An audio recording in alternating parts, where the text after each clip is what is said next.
오늘도 주님 앞에 나와 예배하는 여러분, 하나님의 크신 사랑과 은혜가 함께 하시기를 축복합니다.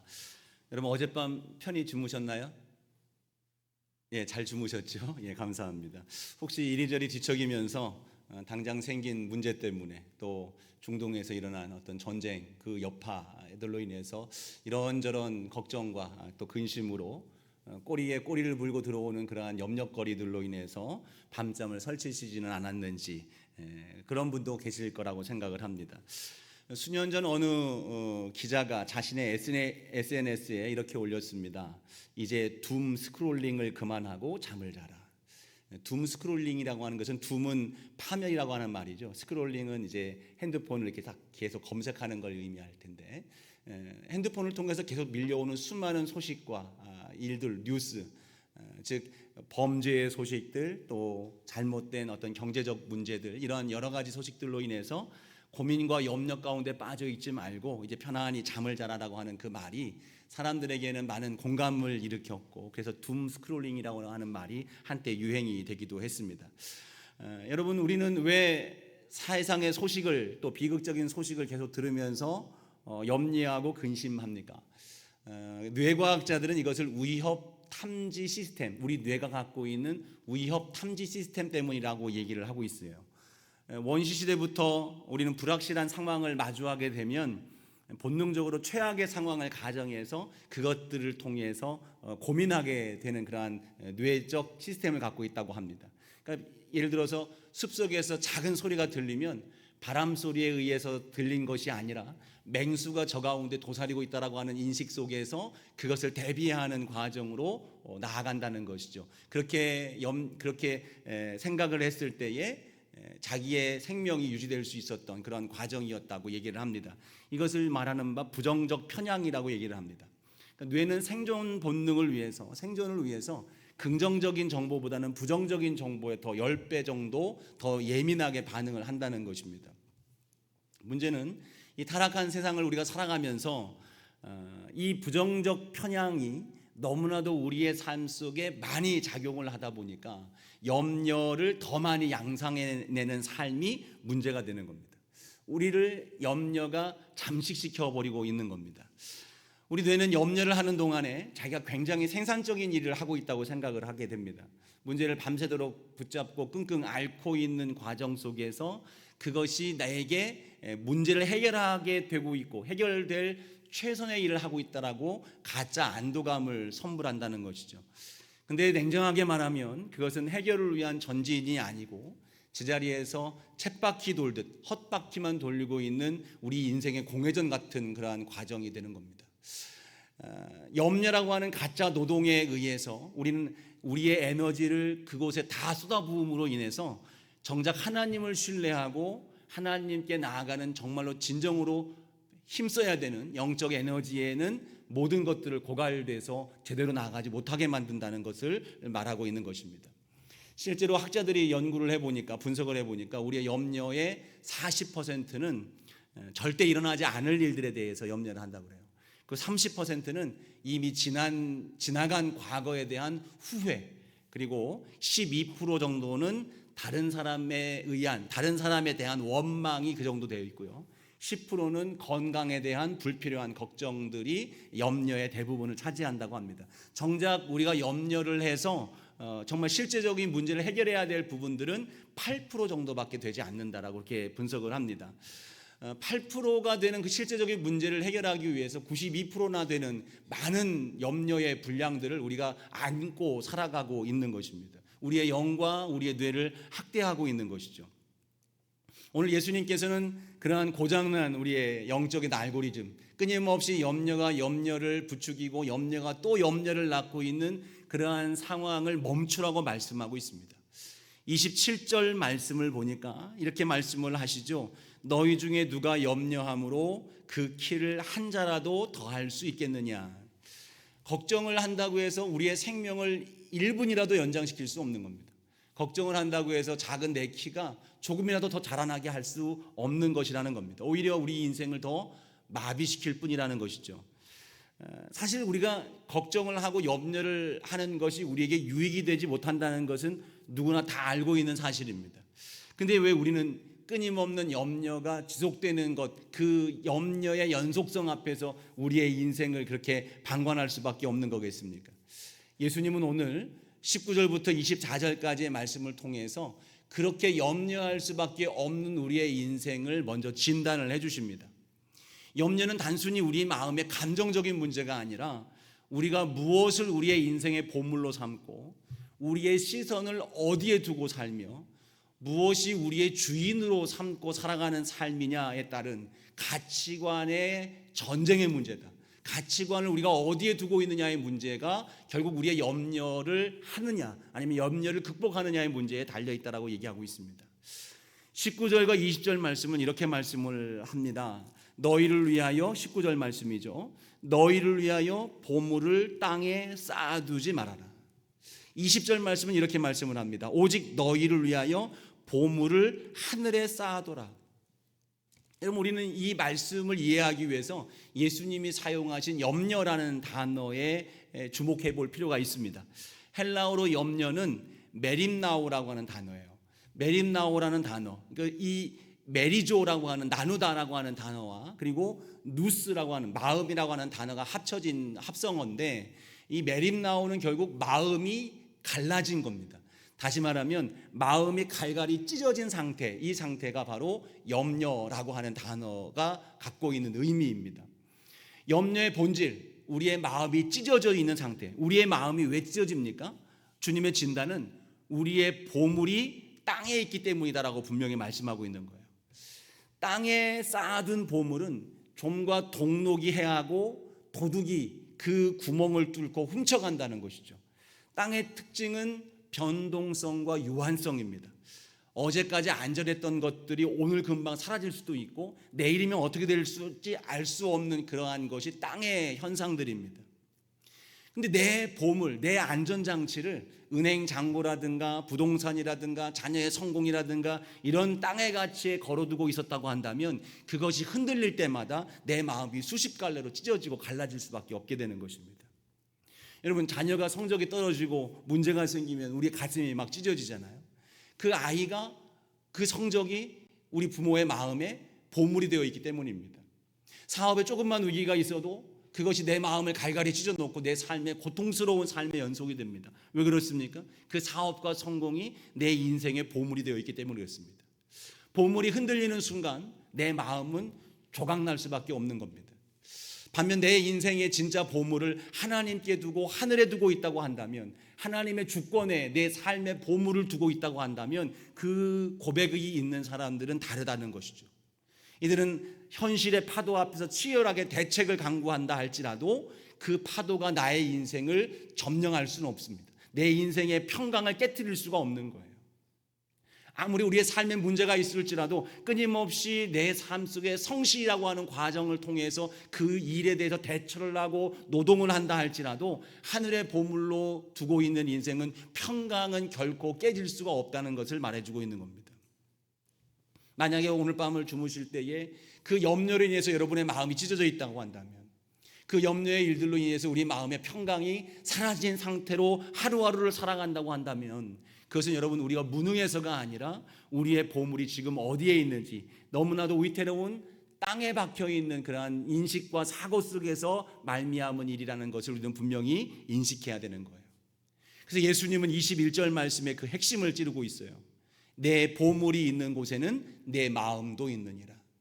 내 보물이 있는 곳에 내 마음이 있는 거예요. 앞서 말씀을 드렸던 것처럼, 그래서 땅에 보물을 두고 살아가는 사람은 그 보물이 흔들릴 때마다 내 마음이 염려로 가득할 수밖에 없는 것입니다. 여러분, 염려를 멈추는 첫 번째 단계는 우리의 보물이 어디에 있는지를 명확하게 하는 겁니다. 여러분, 보물이 어디에 있습니까? 여러분의 보물이 땅에 속한 것들로만 가득 채워져 있다면 오늘 그 보물의 위치가 하늘로 바뀌어지기를 주의 이름으로 축복합니다. 하늘, 하나님에 계신 그 하늘에 우리의 보물을 두고 있다면 그것은 좀도 없고 도둑도 없고 결코 흔들림이 없는 영원한 것임을 분명히 우리는 깨닫게 될 것이고, 하나님의 그 영원한 평강으로 말미암아 우리는 염려를 극복할 수 있는 복이 있는 인생이 될 줄로 믿습니다. 이어지는 22절과 23절 말씀에 보면 주님은 눈에 대한 이야기를 이어서 계속 말씀하고 있습니다. 이렇게 말씀을 하시죠. 22절이요. 눈은 몸의 등불이니 그러므로 내 눈이 성하면 온 몸이 밝을 것이요. 여기서 성하다라고 하는 것, 이 말의 헬라어는 하플루스라고 하는 거예요. 성하다라는 말은 초점이 하나다, 순전하다라고 하는 의미를 갖고 있습니다. 우리가 염려하는 두 번째 이유는 우리 시선이 분산되어 있기 때문입니다. 영적인 사시가 되어 있는 거예요. 한쪽 눈은 하늘 하나님을 바라보는 겁니다. 하나님이 내 모든 인생을 책임져 주실 줄 믿습니다 하는 마음으로 고백을 하지만, 다른 한쪽 눈은 땅의 계산기를 두드리고 있는 거예요. 하늘을 보고 있는 것 같지만 다른 한쪽은 땅의 부족한 것들로 인해서 계속 내 염려를 채워가고 있는 것입니다. 양쪽 눈으로 눈이 갈려져 있으니까 영적인 상이 흔들리게 되고 인생의 방향이 감각을 잃어버릴 수밖에 없게 되는 거예요. 온몸이 어두움 속에 갇혀 있을 수밖에 없는 것입니다. 결국 염려는 주님이 말씀하시는 바 우리의 시선의 문제다라는 것입니다. 우리가 문제만 바라본다면 그 문제는 태산처럼 우리 가운데에 다가오게 될 것이에요. 내가 믿는 하나님은 아무 능력도 행할 수 없는 아무런 보잘것없고 볼품없는 존재로 전락해버리고 말 것입니다. 그런데 우리의 시선을 하나님께로 집중하게 되면, 그 눈이 성하도록 회복이 되게 된다면 하나님의 거대함 앞에 세상의 그 어떤 결핍도 우리에게는 아무런 문제가 되지 않게 되는 것입니다. 마태복음 13장에 씨 뿌리는 비유가 나오죠. 씨 뿌리는 비유 속에서 씨가 밭에 뿌려집니다. 여러 네 가지 밭에 씨 뿌려지는 그러한 상황을 주님이 말씀하십니다. 그 중에 한 곳이 가시떨기가 있는 밭에 뿌려진 씨앗의 이야기를 말씀합니다. 가시떨기의 의미를 그러면서 주님은 말씀하시죠. 마태복음 13장 22절 말씀에 보면 이렇게 말씀을 합니다. 세상의 염려와 재물의 유혹에 말씀이 막혀 결실하지 못하는 자라고 말씀하는 거예요.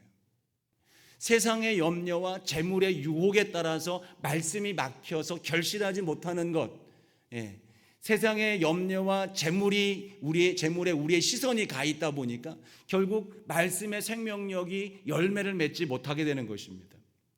여러분, 오늘 저와 여러분이 바라보고 있는 것이 무엇입니까?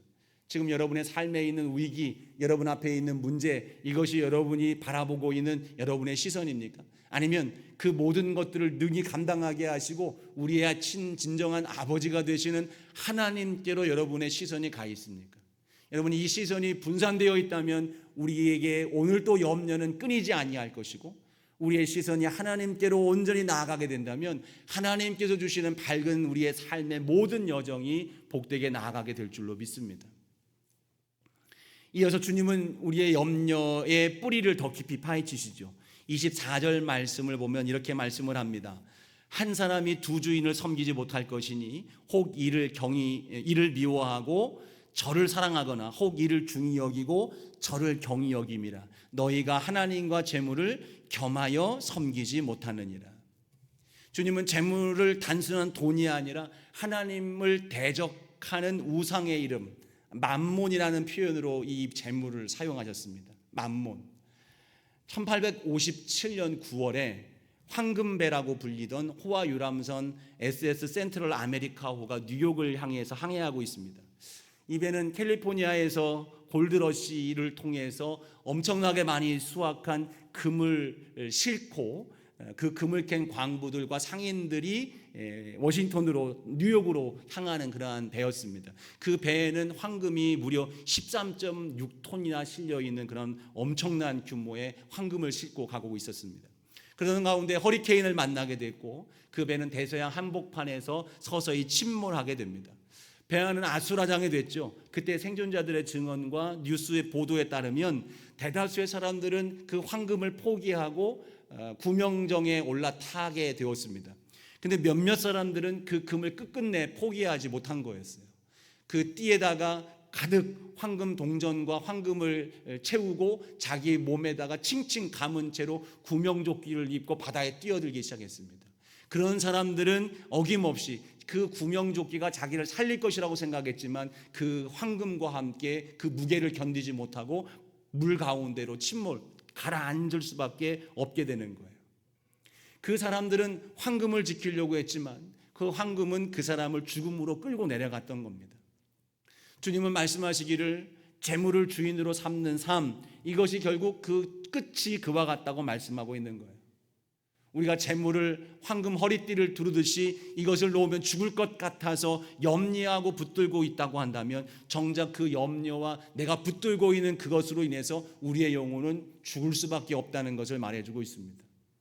고린도후서 7장 10절 말씀에는 그래서 세상 근심은 사망에 이르게 한다, 이렇게 말씀을 하고 있습니다. 재물이 주인된 사람은 결코 그 재물로 인해서 구원을 이룰 수가 없습니다. 오늘 이 시간 저와 여러분 마음속에서 만몬을 끌어내릴 수 있는 저와 여러분 되기를 소망합니다. 하나님만이 내 삶의 유일한 구원자이고 공급자라는 사실을 분명히 믿는 믿음 가운데 서 있을 때에 우리는 죽음 가운데 있었던 염려의 끝자락에서 주님으로 말미암아 생명으로 나아가는 은혜로운 역사를 경험하게 될 줄로 믿습니다. 그러면서 주님은 영적 진단 위에 준엄하게 25절 말씀과 같이 우리에게 명령하고 있습니다. 그러므로 내가 너희에게 이르노니 목숨을 위하여 무엇을 먹을까 무엇을 마실까 몸을 위하여 무엇을 입을까 염려하지 말라. 지금 먹는 것과 입는 것을 얘기하면서 그 당시 그 사람들의 가장 큰 염려거리를 제시를 하셨습니다만 예수님이 하시는 이 말씀의 핵심은 염려를 멈추라는 겁니다. 과거의 염려는 고도화된 통치술의 한 부분이기도 했습니다. 역사적으로 정치를 연구하는 학자들은 흥미로운 사실을 발견하게 됩니다. 고대의 군주들이라든가 근대의 독재자들이 백성을 다스릴 때 즐겨 썼던 도구가 염려와 공포였습니다. 백성들에게 스스로 생존할 수 없다고 생각하게 만드는 거예요. 내일 먹을 양식이 당장 없다고 그 공포심을 불어넣어 주면 백성들은 당연히 자연스럽게 그것을 해결해 줄 수 있는 국가나 그 통치자에게 굴복하게 된다는 것입니다. 오늘날 세상의 방식, 사단의 방식도 똑같이 그러한 것들을 사용합니다. 끝없는 우리 뇌의 알고리즘 속에서 염려가 또 다른 염려를 불러일으키는 것처럼 이것이 작은 염려가 시작돼서 계속해서 그것이 없으면 안 될 것 같은 삶으로 이끌어가는 우리의 마음 속에서 우리의 그 삶을 계속해서 정복해 나가는 겁니다. 그것만이 우리의 왕이고 그것만이 해결점이고 그것이 보물이라는 생각을 갖게 만들어가는 거예요. 근데 예수님은 절대로 그렇지 않습니다. 예수님은 우리가 염려로부터 자유케 되기를 간절히 원하시는 겁니다. 주님은 그래서 말씀하시는 바 공중의 새와 들의 백합화를 보라고 말씀을 하시는 거예요. 새는 창고가 없고 백합화는 길쌈도 하지 않지만 직조도 하지 않지만 하나님은 그들을 완벽하게 먹이시고 완벽하게 입히신다는 겁니다. 창조주 하나님은 작은 미물에게까지도 완벽한 그 공급을 하시는 그 주님이신 그런 하나님이 하물며 30절 말씀에 보니까 너희일까 보냐. 하물며 너희일까 보냐. 여러분 30절 한번 같이 읽어볼까요? 30절 다 같이 한번 읽어보겠습니다. 시작. 오늘 있다가 내일 아궁이에 던져지는 들풀도 하나님이 이렇게 입히시거든 하물며 너희일까 보냐. 믿음이 작은 자들아. 이것은 하나님의 자존심이 담긴 선포인 거예요. 내가 저 하찮은 들풀도 입히고 저 새도 먹이는 하나님인데 내 아들 예수를 죽기까지 내어주면서 살린 너희일까 보냐. 내가 너희를 굶기겠느냐. 너희의 삶을 그냥 방치하겠느냐. 주님이 우리에게 그렇게 말씀하고 있는 겁니다. 하나님이 우리를 얼마나 귀하게 여기시는지를 잊어버리는 순간 우리 가운데는 염려가 찾아올 수밖에 없습니다. 로마서 8장 32절 말씀에 이렇게 말씀을 합니다. 자기 아들을 아끼지 아니하고 우리 모든 사람을 위하여 내주시니가 어찌 그 아들과 함께 모든 것을 우리에게 주시지 아니하겠느냐. 자기 아들을 아끼지 않은 분이 무엇을 아까워하겠습니까? 우리의 생존은 하나님의 명예가 걸린 문제인 거예요. 하나님은 반드시 우리를 먹이시고 입히시고 부족함이 없는 인생으로 우리를 이끌어 가시겠다고 분명히 말씀하고 있습니다. 그렇다면 이 염려의 사슬을 어떻게 끊어낼 수 있을까요? 예수님은 우리에게 그 관심의 방향을 완전히 바꾸라고 말씀합니다. 33절 이렇게 말씀을 합니다. 그런즉 너희는 먼저 그의 나라와 그의 의를 구하라. 그리하면 이 모든 것을 너희에게 더하시리라. 오늘 서론에서도 뇌과학을 이야기를 했습니다만 이것은 뇌의 회로를 바꾸는 재프로그래밍이라고 얘기를 합니다. 우리의 염려를 반복하면 뇌는 계속해서 불안감을 조성하면서 계속된 염려를 어떤 순간에든 할 수 있도록 고속도로를 닦는 것과 같은 그러한 효과를 만들어냅니다. 근데 의도적으로 우리의 생각 속에서 하나님 나라를 내 머릿속에 그리는 거예요. 내가 추구하고 나아가는 삶의 방향을 하나님 나라와 하나님의 의를 구하는 그 인식으로 내 인생을 바꾸는 겁니다. 그러면 하나님의 나라와 의가 내 머리를, 내 뇌를 지배하고 나를 이끌어감으로 인해서 끊임없이 생겨나는 생각이 염려가 아니라 하나님이 주시는 평강이고 하나님께서 주시는 그 확신 속에서 우리는 믿음의 길을 걸을 수 있게 되는 것입니다. 이것을 우리는 거룩한 맞교환이라고 얘기할 수 있을 겁니다. 우리가 하나님의 일을 생각하면 하나님은 이 모든 것을 너희에게 더하실 것이다. 그렇게 약속을 해주고 있는 거예요. 우리가 하나님의 일을 생각하면 하나님은 우리의 일을 책임져 주시는 거예요. 우리의 생각 속에서도 염려가 떠나고 오직 하나님의 평강만이 가득 채워지는 복된 삶을 우리가 살게 되는 것입니다. 우리가 주님 나라를 생각하며 주님의 뜻을 생각하며 하나님의 약속을 확신하며 나아가는 삶이 될 때에 내 마음속에 불안은 사라지고 두려움도 사라지고 눈물도 사라질 수 있는 은혜로운 삶을 우리는 걷게 될 줄로 믿습니다. 그러므로 주님은 34절 말씀에 우리에게 마지막 조언을 주시는 거예요. 내일 일을 염려하지 말라. 내일 일은 내일이 염려할 것이다. 내일 일은 염려하지 말고 내일은 내일이 염려하도록 내버려 두라는 거예요. 내일의 주인은 하나님이신 겁니다. 내일은 하나님이 우리의 삶 가운데 역사하실 그 은혜로운 일들을 분명히 보여주실 것임을 말씀하고 있습니다. 오늘 우리가 해야 될 일은 내일 일을 염려할 것이 아니라 오늘 하나님을 바라보도록 우리의 시선을 바꾸는 일입니다.